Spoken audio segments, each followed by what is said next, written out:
Hello everyone, আসসালামু আলাইকুম। আমি কেজিএফ জলিল বড় মতো চলে আসলাম নতুন একটি ব্লগ ভিডিও নিয়ে। আশা করি সকলে ভালো আছেন। তো ইদানিং ধরে জানেন আপনারা যে আমি বেশ কিছুদিন ধরে কিন্তু কিছু ফুড ব্লগিংয়ের ভিডিও আপলোড করছি আপনাদের সাড়া এবং ভালোবাসা পেয়ে। তো লোকেশনটা আমি বলে দিব এটা কোথায় আমি গিয়েছিলাম।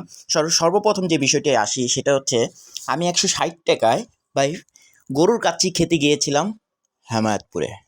যাই হোক, খাবারটা যখন অর্ডার করি আমার হাতে যে পিসটা আপনারা দেখতেই পারছেন, আসলে পিসটা দেখে এতটাই অদ্ভুত লাগলো যে ভাই 160 টাকায় এত বড় একটি পিস কীভাবে দেয় তারা। তো মনে একটা প্রশ্ন থেকেই গেল। তো যাই হোক, 160 টাকায় একটি ডিম, এক পিস আলু এবং একটি বিফের পিস দেওয়া হয়েছিল।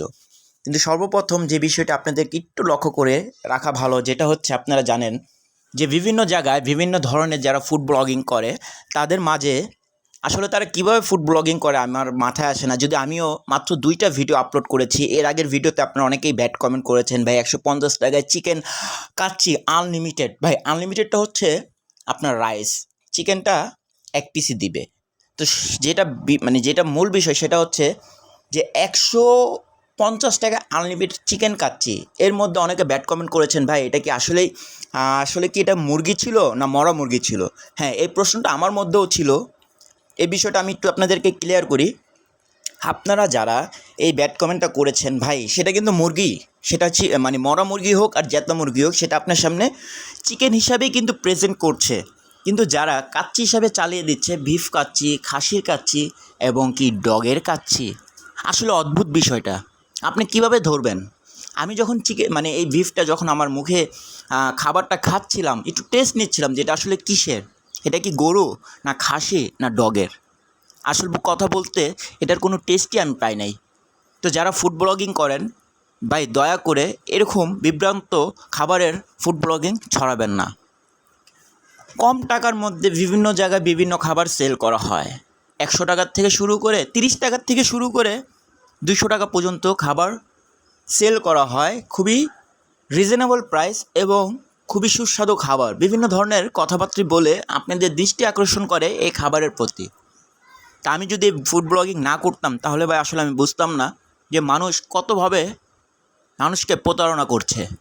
তো যাই হোক, যারা আমার মতো কাচ্চি লাভার রয়েছেন তাদেরকে বলবো, আপনারা যারা যেসব খাবার খাচ্ছেন দয়া করে বাইরের খাবার না খেয়ে চেষ্টা করবেন ঘরে খাবারগুলো খাওয়ার জন্য। যেহেতু আমি গিয়েছিলাম আমার ফ্যামিলিকে নিয়ে খাবার খেতে, তো যাই হোক ওর কাছে এই খাবারটা ভালো লাগে নাই, যার কারণে আমাকে কিছুটা রাইস শেয়ার করে। কিন্তু ভাই টাকা দিয়ে যেহেতু কিনেছি, খাবার তো খেতেই হবে। কিন্তু আমার মনে একটাই কষ্ট, আমাকে যে চিকেন পিসটা দেওয়া হয়েছিল সেটা কি আসলেই গরুর পিস ছিল না খাসির পিস ছিল না ডগের পিস ছিল? খাবারটা খেয়ে কোনোই মজা পাই নাই। এবং যে যে পিসটা, যেটা বলবো আমি, গরুর যে পিসটা, সেটা গরুর যে একটা স্বাদ, গরুর গোশতের যে একটা স্বাদ, সেই স্বাদই আসলে পাই নাই। তো যাই হোক, যারা এইসব ধরনের বিভ্রান্ত ব্লগিং করেন দয়া করে এগুলো ছড়াবেন না। যেই খাবারের যেই মান একেবারে সেটাই ভিডিও দেওয়ার চেষ্টা করবেন। সর্বশেষ যে বিষয়টা, আমার কাছে খাবারটা একটুও ভালো লাগে নাই। তো যারা খাবার খেতে ভালোবাসেন দয়া করে বাসায় রান্না করে খাবেন, বাইরের খাবার টোটালি অফ করে দেন। কারণ আপনি জানেন না যে আপনাকে কী খাওয়ানো হচ্ছে, সেটা গরুর গোশত না খাসির গোশত না ডগের গোশত। তো যাই হোক, ভিডিওটা অনেক লং হয়ে গেছে। আশা করি আমার এই টাইপের ভিডিও যদি আপনাদের ভালো লাগে, একটি লাইক, একটি কমেন্ট, একটি শেয়ার করে আমার সঙ্গে থাকবেন। এবং যারা ফুড ব্লগিং করছেন তাদেরকে বলবো, ভাই হয় আপনার টাকার বিনিময়ে খাচ্ছেন, আর না হলে আপনাকে ফ্রি প্রমোট করার জন্য আপনি তাদের এই ভিডিওগুলো করে দিচ্ছেন খাওয়ার লোভের কারণে।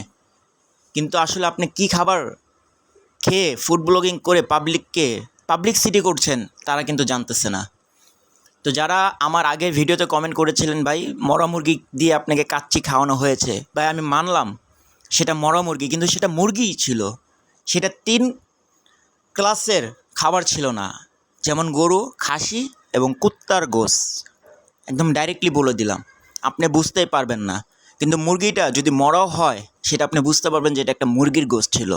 তো যাই হোক, ভিডিওটা যদি ভালো লাগে লাইক, কমেন্ট, শেয়ার দিলে সঙ্গে থাকবেন।